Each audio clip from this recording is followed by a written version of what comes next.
Good evening. Welcome to Getting In with Akil and Friends. I'm Akil Bello.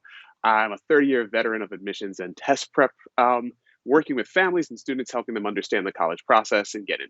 Tonight, we are going to have a great conversation with some experts in the field of evaluating college and value and career opportunities and how all of these things intersect.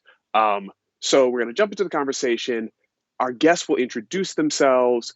And actually, what we're going to start off with is we have Ron, Sara, and Damien on the meeting with us today. And what I want you guys to do is introduce yourself. We'll start with Damien.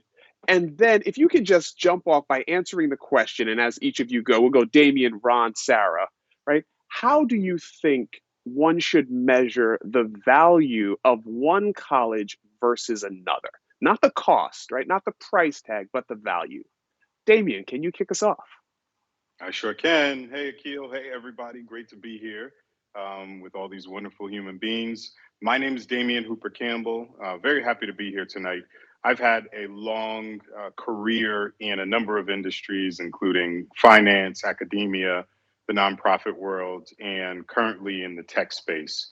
Most recently, having been the chief diversity officer at eBay and at Zoom. And Listen, I think some of the experience that I have that's most relevant is I spent 2 years on the admissions board at Harvard Business School after graduating from the institution. And in the corporate space, I've had the wonderful honor of not only on the side of my core roles, actually recruiting on college campuses, but also in some recent roles, I've had the pleasure of being able to lead university recruiting teams and to build those practices from scratch. And so I'm just thrilled to be here tonight.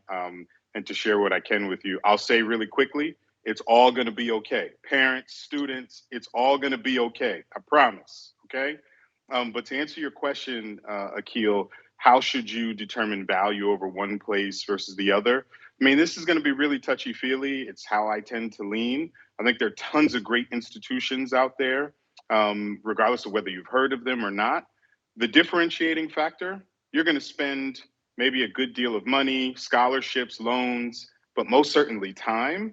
How you feel in that community to me is the differentiating factor. It's like choosing an apartment or choosing a pair of shoes that you want to put on.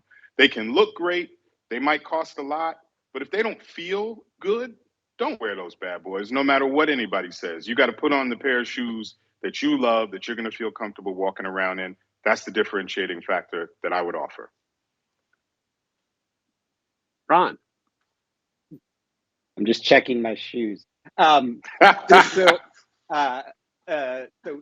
you for having me, Akil. It's a pleasure and an honor. My name's Ron Lieber. I grew up in Chicago. I learned about the financial aid system when somebody slipped me and my mother a piece of paper, and scribbled on that piece of paper was the phone number for the guy in Evanston, Illinois, who turned out to be the assistant dean of financial aid there. And he was running this side hustle at 5 p.m. every day where families would show up and go through the side door of the financial aid office, and you'd hand over $50 in cash, and he would explain to you all of the secrets of the financial aid system and how to fill out what was then the FAF form, and kind of explained all of it. So he wouldn't have dealt with me if I'd wanted to go to Northwestern. He wasn't stepping that far over the red line. But he was definitely having all these kids in and their parents, after hours when none of his colleagues could know what was going on. So it's probably no surprise that I grew up to be somebody who's beaten in journalism is beating the system. So I've been a personal finance columnist and reporter for the Wall Street Journal for the last 14 years at the New York Times, writing your money column. And I'm the author most recently of The Price You Pay for College, which is a book about what to pay. It's a book about value, right? And to answer your question, Akil, I guess I would take like a couple giant steps back and just ask a more basic question, which is, what is college, right? And it's not meant to be existential, because if you don't know what you're shopping for, it's hard to figure out where value lies or where it fails to exist. And as I sort of roamed the country over the last several years talking to people about this stuff, I mostly hear three things, right? College is about the learning, right? It's the education you get. It's about the kinship.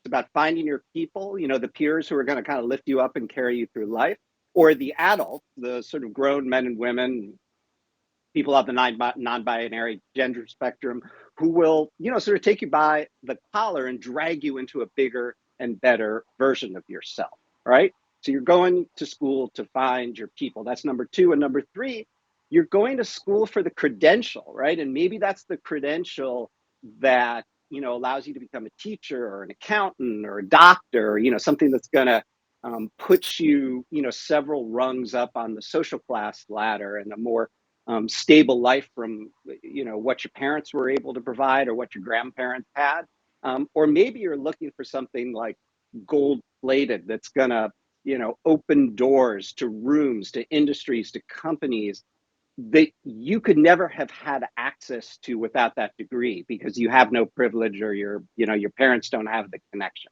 right? And I make no judgment about people who are only interested in one of those three things or two of those three things. But if you're not actually interrogating what college is for you, you're probably doing it wrong, and you're going to get the wrong answer when you get to the question as you phrased it. I like that. I think that brings up a whole bunch of points that we're going to jump to in a second. Sara, introduce yourself and then give us an answer to the question from your point of view. All right. Hello, everyone. My name is Sara Urquidez. I'm the executive director of the Academic Success Program. We provide college counseling services to 18 public and charter high schools throughout the state of Texas. The student population that we serve is 90% first generation, first in their family to go to college, 94% low income, and about 94% underrepresented in college. So I'm coming at this from a little bit different perspective in terms of the value of college, because a lot of our students have heard repeatedly, mostly from people that have college degrees, that college may not be for them. So when I'm approaching this question about value for our students and families, the question really comes down to, is this a place that is going to graduate you on time in the field of your chosen study at a price in which your family can afford? Because it really does come down to price when we're talking about value, because it is a finite number for a lot of families, and probably a growing number of families, just given the rising cost of college. Interesting. I mean, that's huge, right? Like the cost factor, and that ties into the three things that Ron's pointing out: the credential, the finding your people. So if we run that a little bit further, what do you guys think about the role that college will play in, let's say you take the same hardworking, thoughtful student who's going to do all the things right? How do we assess, do I choose college A or college B? Which one is going to propel me to the place I need to go? And how do I assess, propel me to the place I need to go, and to wrap up what Sara said, at the cost I need to get there? How would you advise families to look into that question? And let's start with Ron this time around.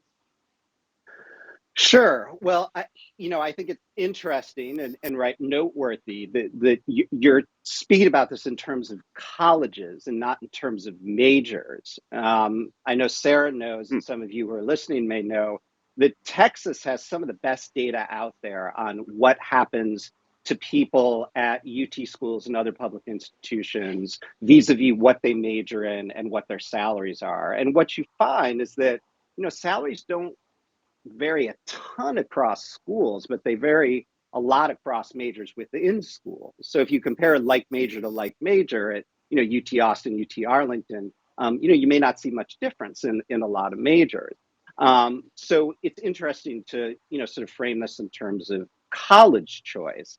The other thing I guess I would bring up first in this context, because I always see things first through a financial framework, is sort of the impact of indebtedness on outcomes, right? Outcomes defined broadly, happiness, the ability to choose the job that you want or the city where you want to live.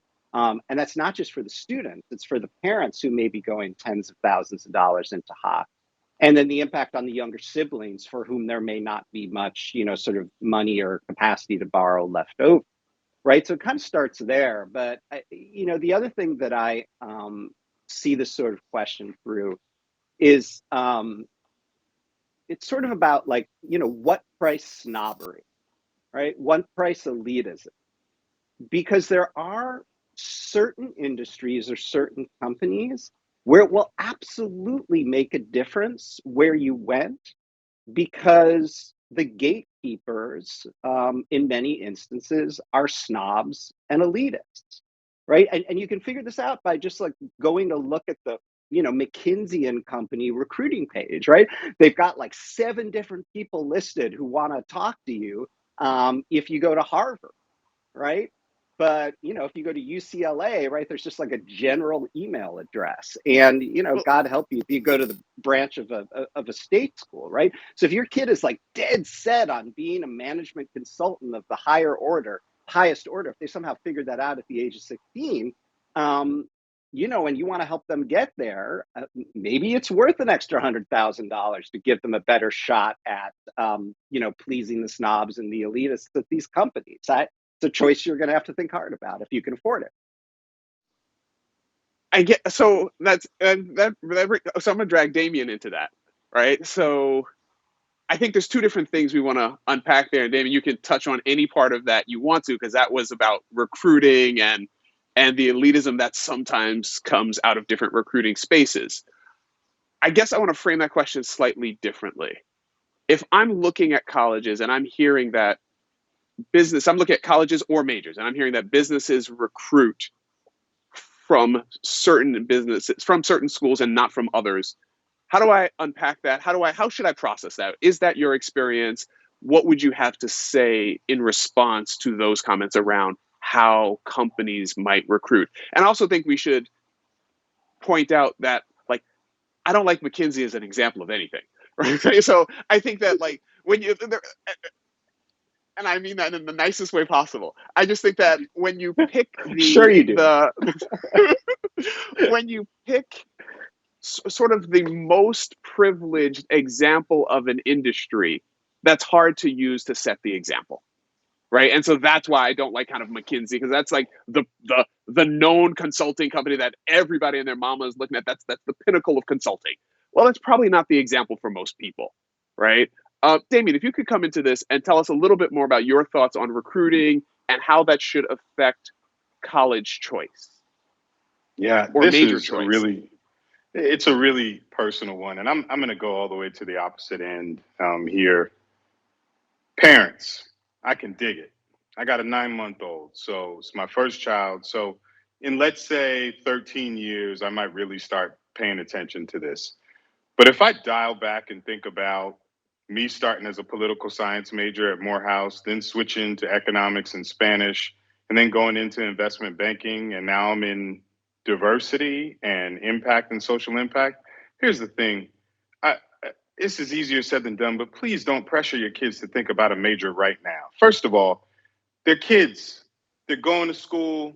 They should have some idea of what they want to do. But part of why I said the differentiating factor should be how you feel inside of a place is because you're going to change your mind. For all of the aspiring students there, part of college is going and exploring and being okay going in and saying, I think I want to major in international business, and coming out with a major in art history, right? And having to think through, obviously, the financial aspects or indications of that.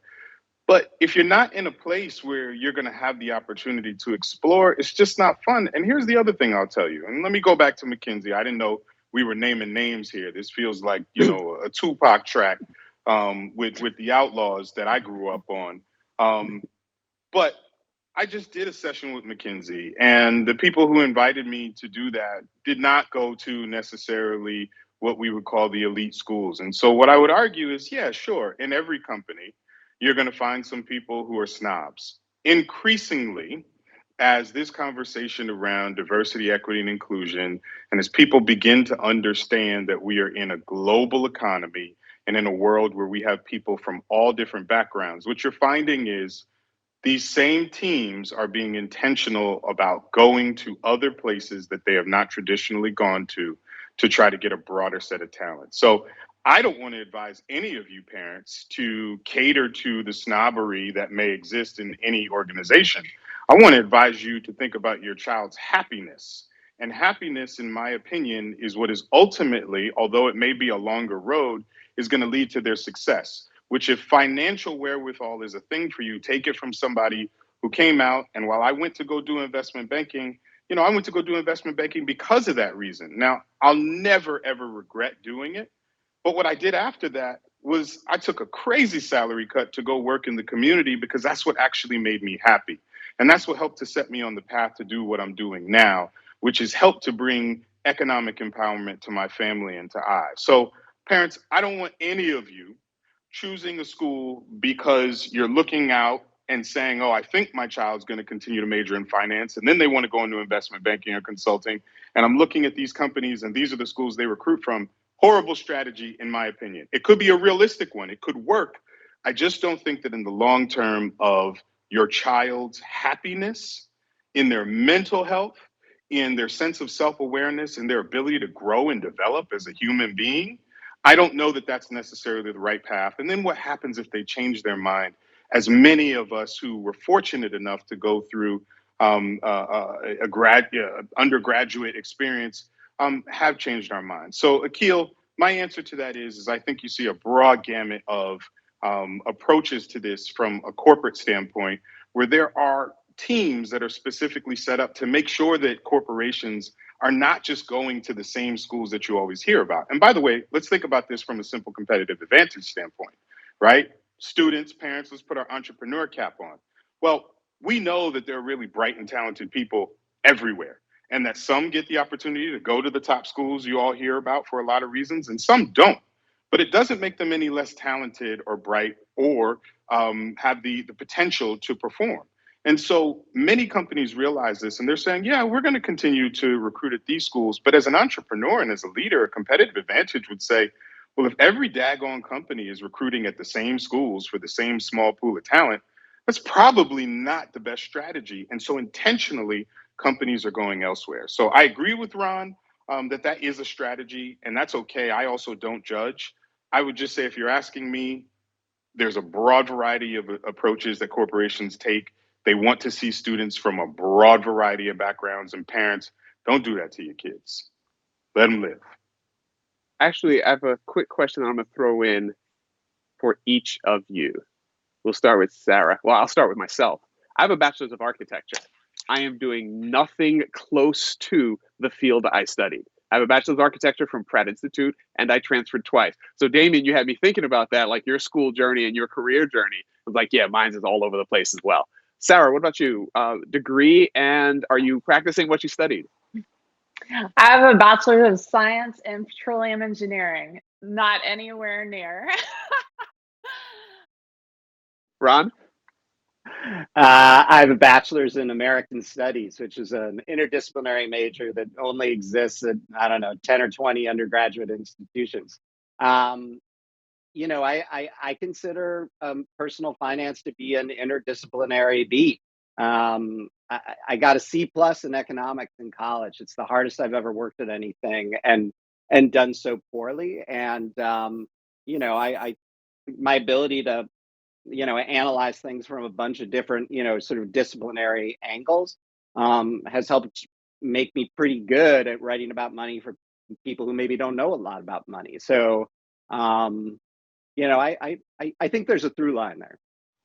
Yeah.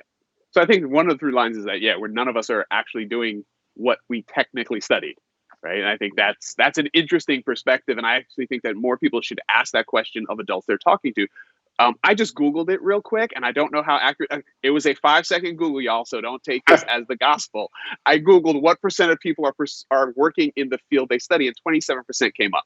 Right now, I'm Googling it while I'm on a phone call, so you guys take that for what it's worth. Okay.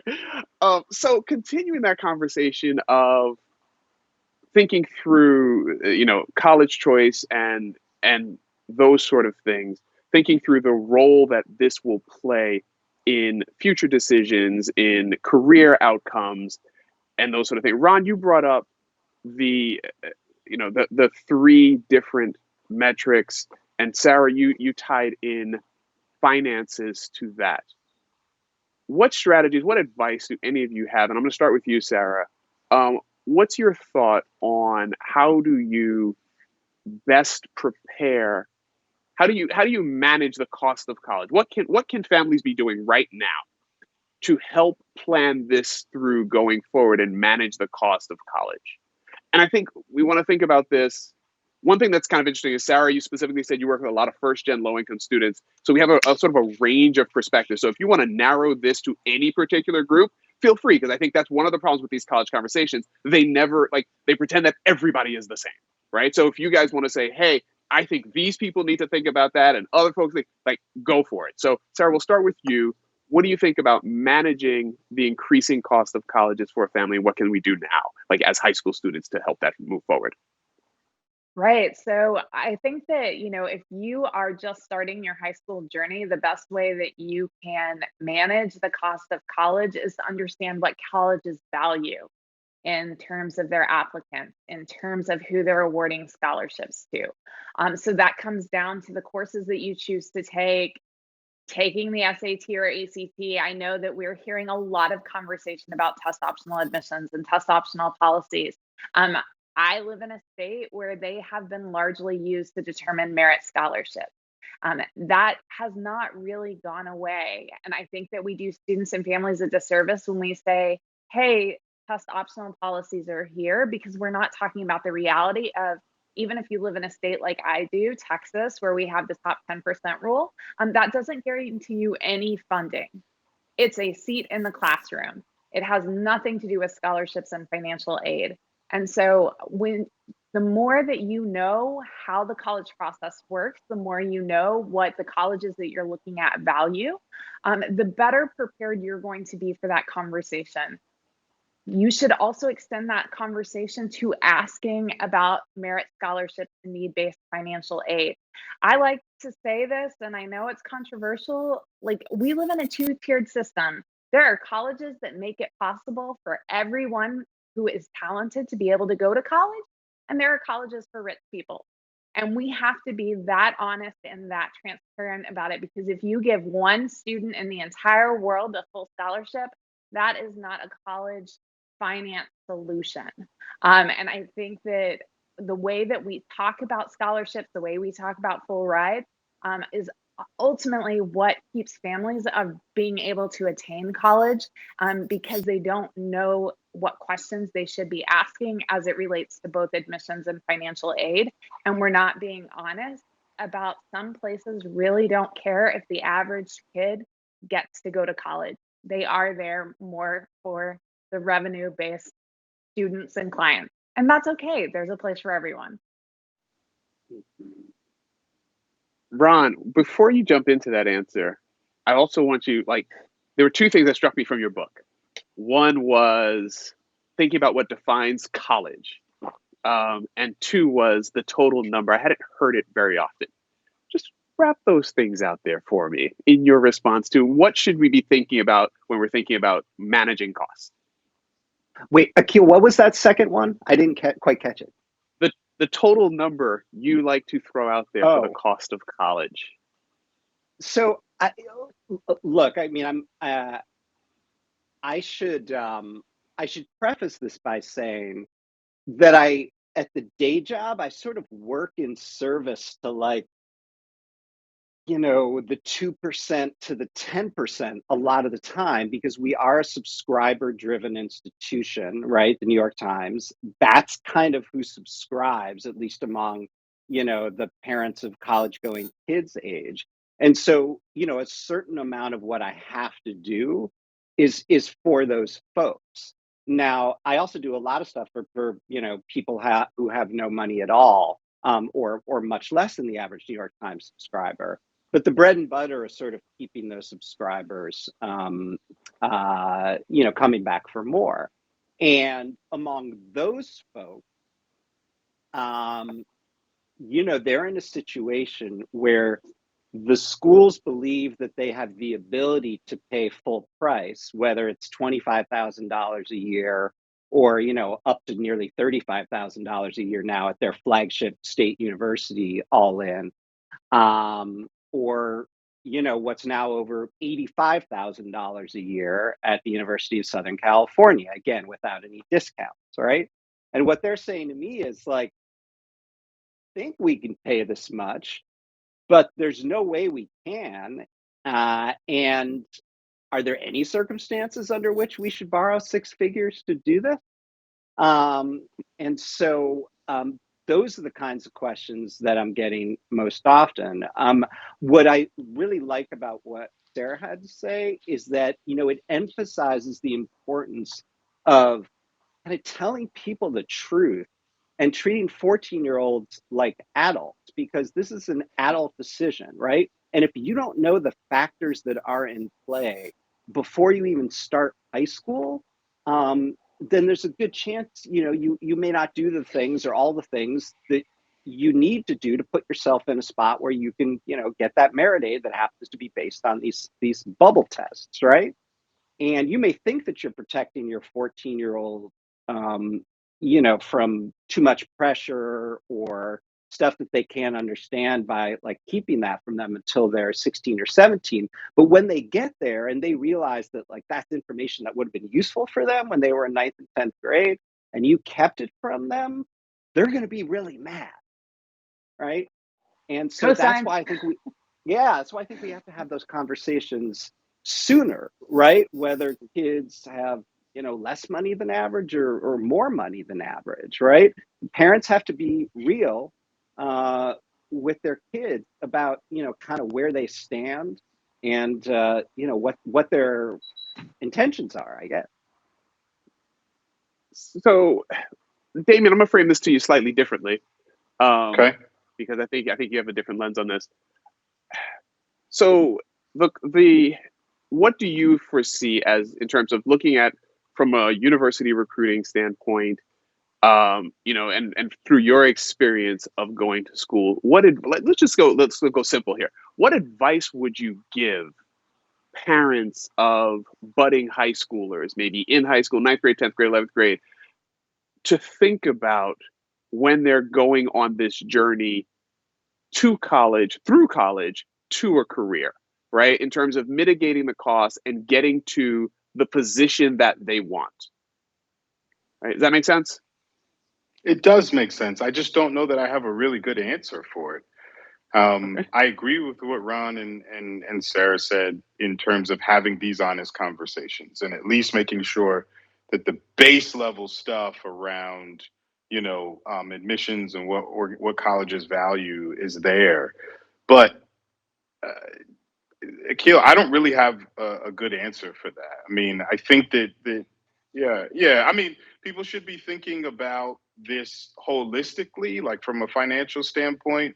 I think people should be exhausting resources. The people I think about are the folks who maybe don't have parents who know um, what those base level things are as well, right? And so, yeah, I don't really have a good answer for it, Akil. Okay.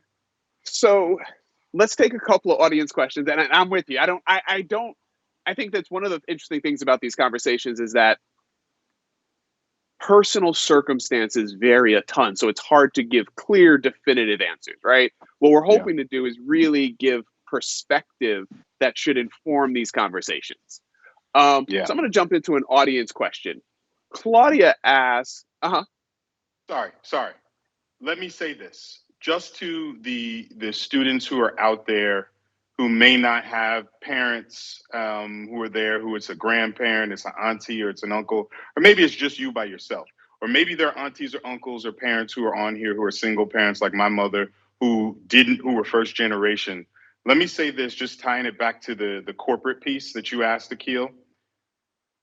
One of the differentiating factors that I've seen, corporations want people who are entrepreneurs. They want people who know how to do with less.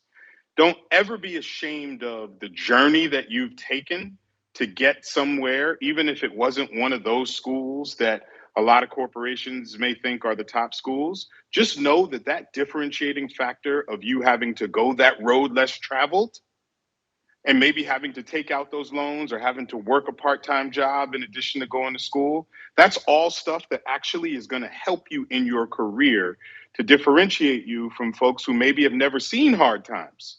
If you've seen some hard times and a company goes through a down market like many are right now, given the macro environment, then you might know how to make a dollar out of 15 cents when somebody else wouldn't.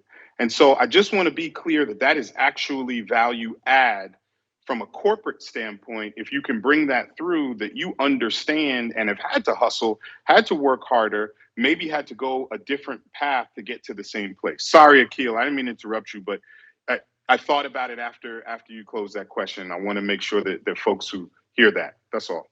I enjoy interruptions. And I think that that's really important point. I think, and I'm hearing a couple of different things there that I think are important, because what we often hear in these conversations, like companies are going to recruit at certain places. And I think what I keep hearing from you, and correct me if I get this wrong, but what I'm hearing from you is that, yes, they recruit at certain places, but they're still looking for all this other talent. So they're, especially now where they're broadening where they look, and they're looking for other indicators that don't necessarily come from the known places that might have recruiters coming in more often and might have brought more people on. So I think that one of the important things here is to recognize that there are lots of pathways to this stuff. Let's just jump into an audience question so we can make sure that we get some of these questions answered. And whoever wants to tackle these, you don't have to all, if you feel like you have an answer, then feel free to chime in. So I'm not going to give a name to it. But Claudia asks, if you're going out of state, how can one minimize the cost or ensure at least the second-year student will be considered as in-state?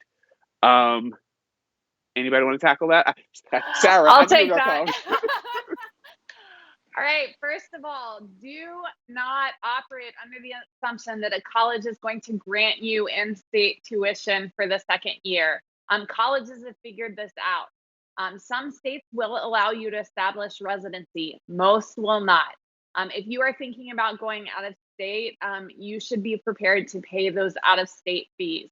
If you really want to go out of state, look for those places that have the tuition exchange programs possibly in place, that do offer out of state waivers. And this is also a place where private schools may, depending on your personal circumstances, be way more affordable for your family. So, I always tell our students here in Texas, if you think you're going to LSU, if you think you're going to OU, places like that play football on TV on Saturdays, they reserve their scholarships and their grants for their in-state students. So you need to look at that sticker price and expect to have to pay that, because a lot of places aren't going to let you establish residency for purposes of in-state tuition. I think that's a perfect answer. There actually, we'll follow up on that a little bit. Oh, I just wanted to add two quick things there. I don't know that this is the case with the person who's answering the question, but with the person who's asking the question, excuse me. But one of the things that happens in this process is that parents just sort of assume that the way that things worked 25 or 30 or 35 years ago is how they're still working now. And there's a lot of people out there who remember going to college in 1988 or 1994 when it was actually possible to establish in-state residency relatively easily. And Sarah's right. I mean, it's essentially impossible to do now. And I think the vast majority of states. So you always want to kind of question your assumptions in this process, because things are kind of radically different than they used to be. And then just to add to what Sarah was saying about, out-of-state merit scholarship, there are some schools. The University of Alabama is kind of the best example of having done this incredibly, with incredible efficiency, is that, they're out in the market buying out-of-state students and giving away so much merit aid that it can bring the price down to whatever it is that, your flagship state institution might cost. Now, the University of Alabama is doing this. They're spending more money discounting for out-of-state students than they are from in-state students right now. There's a real, sort of moral question about whether that's how they ought to be operating. But those schools are out there. They'll just effectively give you the discount straight away that you might have otherwise gotten. And the other thing I think that we should add on, where we say merit scholarships, they can be tied to almost anything. They might be tied to test scores. They might just be tied to undergraduate. I've even seen merit scholarships that are tied to a particular high school and the Boy Scouts. So if you went to this high school and you were in the Boy Scouts, you qualify for $5,000 in merit aid. So one of the things to keep in mind is many of these terms blur things, right? Merit doesn't mean you have the highest possible academics. It simply means not need-based, right? And it's somewhat of a misnomer, so parents should keep that in mind. We have another question here, and it's for Mr. Damian Hooper Campbell. The question comes from Zenzi. I'm going to read a piece of it because there's a lot there. She was a corporate recruiter, and she worked at companies that actively recruited from her alma mater, which is FAMU. Go FAMU. Go Rattlers, I believe. Her question is, where do you think HBCUs sit on the value spectrum? I think I know part of your answer already, but I'm just going to let you. I'm going to let you. And I guess the question is like, how do you see HBCUs valued? And I'm going to throw in a piece there too. From the corporate recruiting standpoint, from not only from your personal experience, Damian, and I think Ron, you may have some insight on this too. So if you have something to add, I'm happy to hear from it. Just HBCUs in general, as a category, do get sort of beat up. So how would you perceive the value of attending an HBCU from a corporate standpoint, Ron, versus something else? I'm sorry, not Ron. Damian. I'm going to start with Damian. Starting with Damian. Yeah. It's all right. My dad's name is Ron, so I'm with you, Ron, like all day long, interchangeable. Listen, but let me clarifying question. And who asked the question? Was it ZZ you said? Zenzi. Zenzi. Hi, Zenzi. Thank you for the question. Akil, when you say they get beat up, what do you mean? I was going to ask that same question. I often see things written or hear somewhere that it's not as good. And I hear that for a lot of different reasons. They don't have good financial aid. It's not as good. It's not like, so you hear a lot of these vague terms around good, bad that don't actually mean much. So that's what I mean by beat up. Yeah, I get it. And that's real. And there is truth to some of that. I'm not going to make a generalization around all HBCUs, but let me 10,000 foot this first for any parents or students who don't know these acronyms. Let's just do a couple of them. MSI, Minority Serving Institution. HBCU, Historically Black College and University, right? HSI, Hispanic Serving Institution. I went to an HBCU, Morehouse College, a proud alum of that HBCU. Here's what I would say. I would say that there are so many HBCU grads in every single one of the organizations that we're talking about, if we're just talking about the corporate space.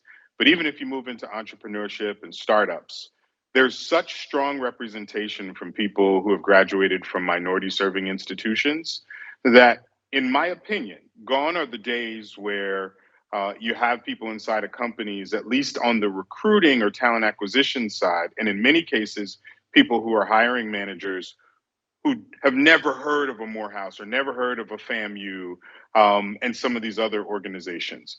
Here's what I would say for anybody who says the program doesn't have as much financial aid. That could be true in certain cases. There's statistics around endowments. There's statistics around how alums of minority serving institutions give back versus those who are graduates of predominantly white institutions give back. And all these different things play into that. But what I would say in operating from a place of abundance and strength is what I got from going to an HBCU, for anybody who's thinking about that, I couldn't have gotten at another institution.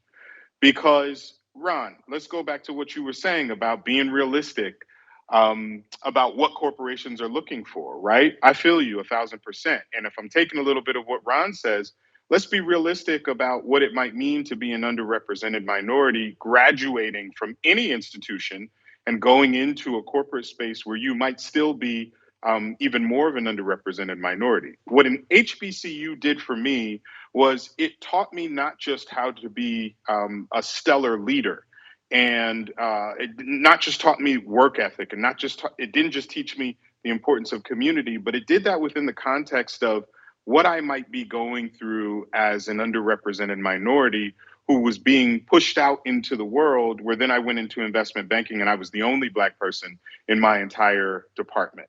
And so it prepared me in a way and also instilled a sense of community. And so what I would say is now on the corporate side, you're seeing entire teams that are being set up just to recruit from minority serving institutions. Back to this idea that corporations are being much more intentional about diversifying their pipelines. And so I think that there's immense value in attending a historically Black college, either as an undergrad or as in a graduate program, Akil. But again, I'm biased. But just understand there's large representation inside of corporations. I still think we have some ways to go in terms of making that connection, but there's nothing like a historically Black college or university. Hey, Damien, can I ask you a question about the afterwards? Because one of the things that's super annoying about this space and like the conversations around it is that there's so little data that we can use to kind of inform the conversations. And yet, and you know, particularly in the areas of like how strong is the alumni network. But you know, when I have conversations, when I have conversations with people about this, one of the things that you hear again and again is about the value of the alumni network from a historically Black college or university. And can you just speak to that? Like, I get that there's no way to quantify whether it's like bigger or better or stronger than, you know, Princeton or LSU or, you know, name another place where people have strong ties. But what makes it different or unique? And if you want to speak about, you know, Morehouse generally, if you don't want to speak for all historically Black colleges and universities, great. But can you put a pin on that, or is it too hard to explain? Yeah, it's hard to explain, and I can try. So here's what I would say. So, Akil, you talked about HBCUs getting beat up. Sometimes HBCUs are the underdog. Sometimes you are the one or two folks from HBCUs who are in a corporate internship program where there are no other HBCUs. And so with any historical underdog, you typically, inside of that camp, you typically get a lot of pride and you see people banding together in ways that are meaningful. And so one, I think it's that historically HBCUs have been underdogs. I also think that there's a rich history there. Hello to my dog. I also think that there's a rich history there and a level of pride. Morehouse being founded in 1867, HBCUs were established because we didn't have other places where we could go to school.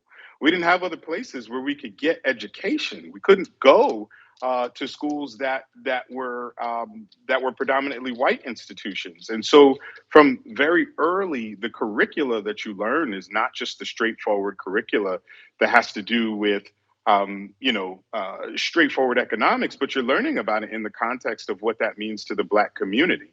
And so I think that there's another piece there in a lived experience. I also think that whether it's you look at the Greek life, fraternities and sororities, you look at the wide diversity of individuals, even within the Black community who attend HBCUs or the Latinx community who attend HSIs.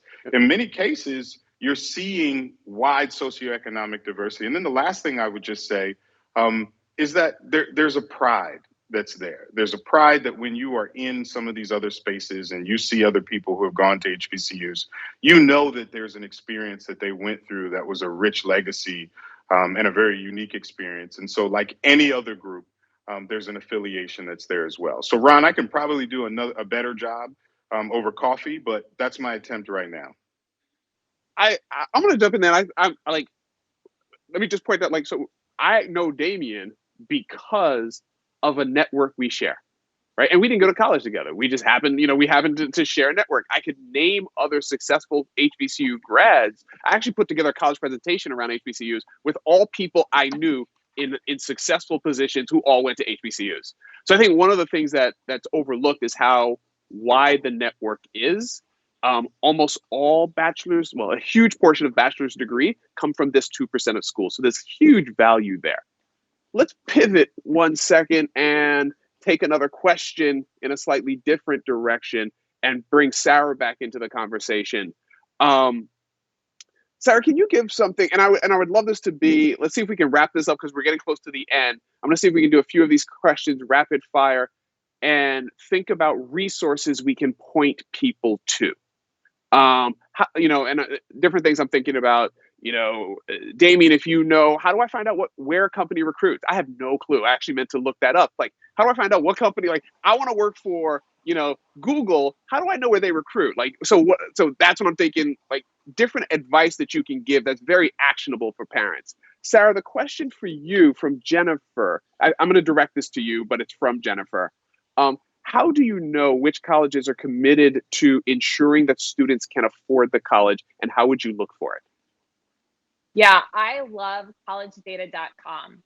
They will tell you the percentage of need met, the percentage of students receiving merit scholarship, the average merit scholarship award, the indebtedness of graduates. And they really take all the IPEDS data that colleges report and put it into one place. So I'm a huge fan of collegedata.com. That works for me. All right, let's grab another question. And how do you find out those merit scholarship opportunities? Would you recommend still taking? Okay, we're gonna pick off all the SAT stuff for now. But so there's a few different questions about the SAT. I'm just gonna take them all right now and wrap them all together. Track the colleges. Once you put together your list, look at their policies. That will generally guide whether you should take the test or not. If your student's a junior or a sophomore, they probably have to think about taking the test because you don't know what's going to happen a year or two down the road, right? And I'll leave that as our only SAT thing for the day. But the question becomes, how do we track down, how do we find merit scholarship opportunities? And I'm going to extend that if either of you have, because merit generally comes directly from the universities. How do you find scholarship opportunities? Any thoughts around that? Why don't we start with Ron, if you have anything to throw in there? I'm going to punt that one. It's been a gap in my reporting over the years. I've always felt a little weird about these college scholarships sites, but I haven't devoted enough reportorial time to them to really have an informed opinion. Sara, have you looked at that stuff at all? I have. I'm a believer in starting local scholarship organizations, community foundations. So in Texas, we have the Communities Foundation of Texas. They manage a lot of scholarships locally and throughout the state. And so that's my first resource because those are the scholarships that our students get. But the vast majority of time, you're going to have the most luck with local scholarships versus selling or giving your information to websites to sell to third parties. And other than for college merit scholarships, other than looking at the websites of the individual college, do you know of any fantastic resources? No, unfortunately. Okay. Yeah. I have my own developed resource and it takes hours upon hours to update and maintain. So you really just have to hone in and then just start asking really hard questions of financial aid offices to really understand the processes and really what's available. Yeah. So I'm also going to take the moment and plug your high school counselor. Your high school counselor will have all the local ones, probably has a handout waiting for you to walk into the office. So make sure you reach out and touch base with your high school counselor and see what they can tell you. All right, let's see if we have another question here.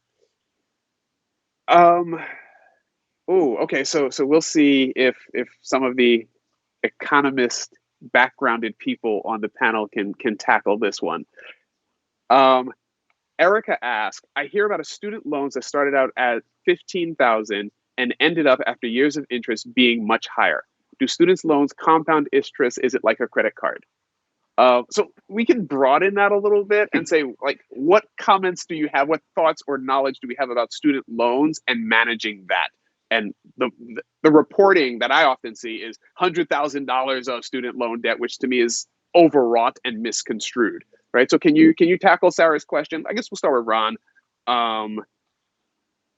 Any thoughts there? Gosh, I mean, where to start, right? Because whose debt are we talking about, right? There's the undergraduate student loan debt. There is the parental debt. And then there's the debt that you can potentially get into together with parents and the students as cosigners, right? So, one good way to keep this simple, it's rarely simple, alas, but one good way to keep it simple is just say to yourself as a household, um, all we're going to do here is max out the federal undergraduate student loan debt, which was, roughly $31,000 or so. You graduate with that amount of debt, and you've got to pay maybe 350 bucks a month to pay it off in 10 years. If you can't afford that, you can enter something called an income-driven repayment program, where your payment will be lowered to match, whatever is affordable based on your income. And so, it's easy for any of us to say that, like, well, that's all you should limit yourself to. But if all of that plus whatever your parents are able to pay and whatever scholarships you get is going to allow you to go to community college for 2 years and then commute to the local branch of your state university. Hey, that's great, right? But if you have someplace farther away you want to go, or a specialized program, I'm not going to sit here and say you shouldn't borrow more to achieve your dream. It just depends so much on the family situation. Anyone else want to chime in? All right. I am in agreement on the $31,000 in loans. I also think that if you are thinking about taking those additional loans, you need to consider whether or not that's a sustainable 4-year endeavor. Akil, the only thing I would say is this won't put a huge dent in your loans, but it'll put certain dent. I worked at Domino's, I worked at Subways, I did telemarketing from my freshman year. And, work study programs, I'm a big fan of them. And so don't forget about that too, about working potentially while you're in school, if you have that opportunity. Okay, we have time for one or two more questions, and then we're gonna wrap up with final thoughts. So Raquel, a counselor from a specialized school, asks, how can I keep things realistic for parents and students alike? I think the question is from I think what I'd love to hear is, like, how do you calm down the obsession with particular brand names? Right. And I think each of you offer a different perspective on that, which might be helpful for what can you say to a parent, a student who's thinking it's these brand names or it's not worth going. Thoughts? Anybody want to start? I'm gonna draft Sara then.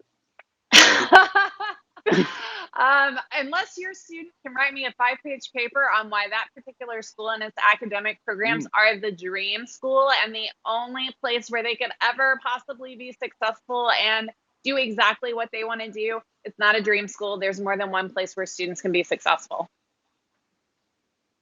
I like it. Ron? Yeah, I mean, I think the answer to that question is you don't know as much as you think you do about these places. You probably haven't visited. If you did visit, you were there for a couple of hours. Maybe you went there yourself, but you went there 30 years ago. And even if you go back for reunions every 5 years, you probably have no earthly idea what it's like to be an undergraduate there. And, the beauty, sometimes it's a curse, but, the beauty of the system in America is that, we've got like a couple thousand of these things to choose from. That's not how it works in most other places, right? So, like widen your focus, right? And stop thinking about the Instagram sweatshirt reveal on May 2nd. Hey. And don't do the Instagram sweatshirt reveal. Oh, I think or maybe just don't do it at all. Sweatshirt reveal, that would help a lot. Damien, anything to throw in? Yeah, real quick. I would just say, in many communities, engineering as a profession or a major was not a thing. It was be a doctor, be a lawyer, right?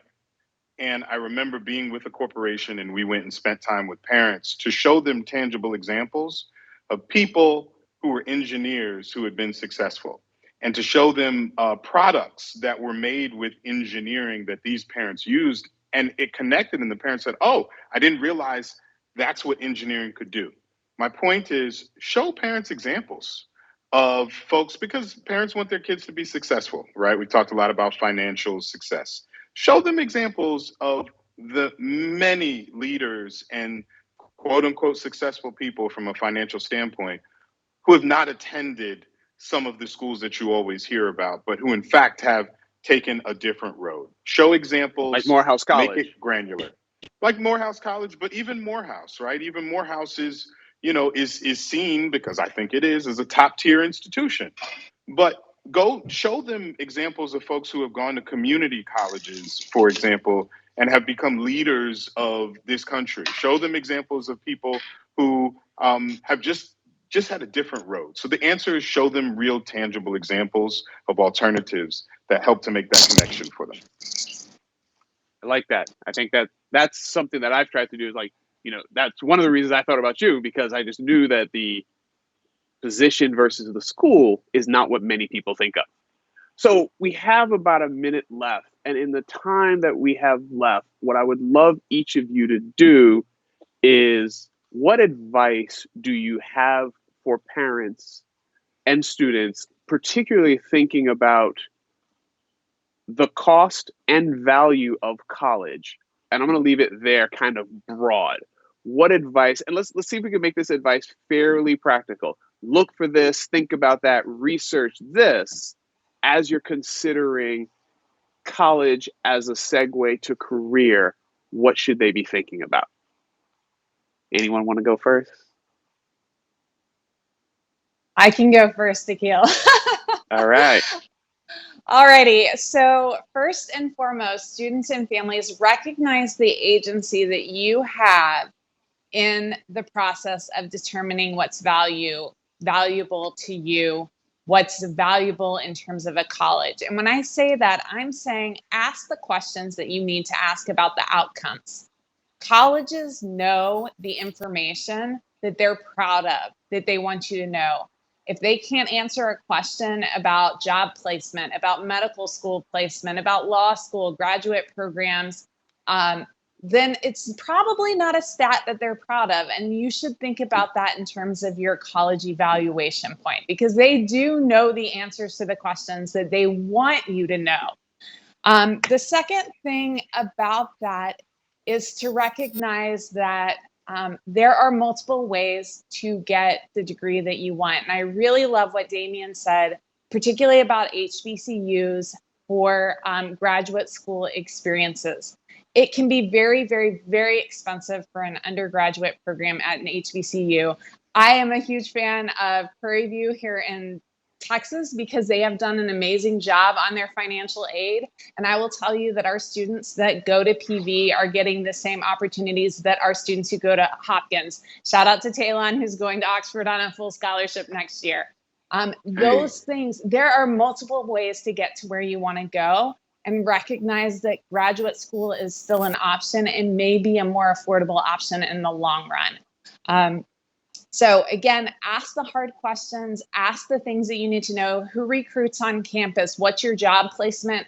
Who's included in that? I really love Damien's point about disaggregating by major, because there are institutions that will tell you our average starting salary is $120,000, but they don't tell you that that's all of their engineering majors and not necessarily some of their students who choose other majors. And so ask those questions, and also recognize if those questions don't have answers, they may not be the answers that you are looking for, and you may be able to find a place that's going to support you where you want to go better. Ron? I'll hit it from, sorry. Okay, sorry. Go ahead, Ron. Go for it. Go for it. No. Okay. I'll hit it from 3 points. One, if you are able, visit. And don't visit if you have the ability, don't visit on a day where they're pulling out all the bells and whistles. Just show up and be on campus and see how the people potentially in the cafeteria treat you. See if you stop a student on campus, how they treat you. See if you see somebody who looks like maybe they're an administrator or a staff member, see how they treat you, and see how you physically feel being in that space if you have the ability. Because that will tell you whether or not this is a place that can be home. And again, back to how I define one of the biggest pieces of value is I don't think you get well to that end state if you don't have a good experience while you're at whatever organization you go to. That's one. The second thing really quickly is just pick up the phone, use Google. You have so much information at your hands right now, and there's so much more transparency on experiences and outcomes than there was, at least when I attended college. So do that. And then the third thing, and this may be somewhat controversial, but ask yourself, parents, ask yourselves, students, ask yourselves, are you ready to go to college immediately? Is it time? Or should you take a gap year and go through a bit more personal and potentially professional maturity? Because the cost that we haven't talked about is the lost and sunk cost of going when you're actually not ready, or going to the wrong institution for the wrong reasons and not maximizing value, or ending up coming back home after first semester. Full stop. Damien, thank you for acknowledging the fact that a surprisingly large 18-year-olds have no business going to college at 18. I would just say this. This is all really complicated, not to mention really expensive. It is not your fault.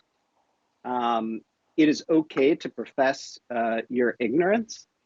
And you are entitled to way more information about this process than most people recognize or allow themselves to feel. We are not supplicants in this. And it is okay to interrogate the process, to ask for what you need, to think about what you want, and to ask the kind of questions that that both you and Damien and Sara were just talking about.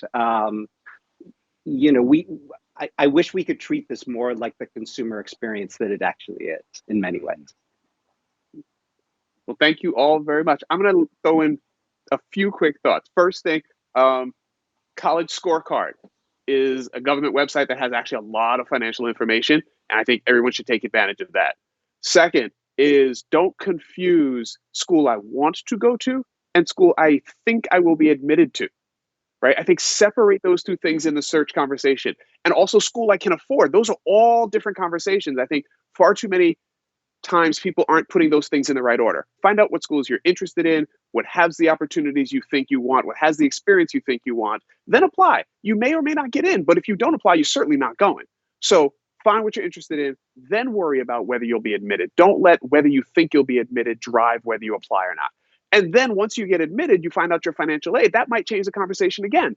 You might not want to go to a place that's not affordable for you. So think about those decisions as different things. You won't know if a place is affordable until you actually get your final package. So don't put that before. So don't not apply because you think it'll be a lot of money. Some places that have huge sticker prices aren't that expensive in the long run. One of the problems with college admissions is that this whole merit aid has messed up the whole thing. It's fake, right? It's coupons. It's like coupon from Bed Bath & Beyond. Nobody pays full price. So it's really weird looking at the cost, right? The last thing I would say when it comes down to decisions, I always try to encourage people to quantify the unquantifiable. Put a number on what you think going to HBCUs is worth. If the HBCU experience is worth $15,000 for you and you get admitted to a PWI and a HBCU, that PWI better come with $15,000 less, because to me, that HBCU experience might be worth $15,000. The brand name might be worth an extra 10 grand. Like maybe you're willing to pay 10 grand for extra to go to A&M than to go to some other place, right? Quantify those things. It makes the decision a little bit easier, I think, in the long run. Thanks, guys, for joining us on this conversation. We will be doing this, another session, Akil and Friends, at some point in the future. Look on the website for more information. Sara, Ron, Damien, it's been great. Thanks, everybody, and good night. Thank you. Peace.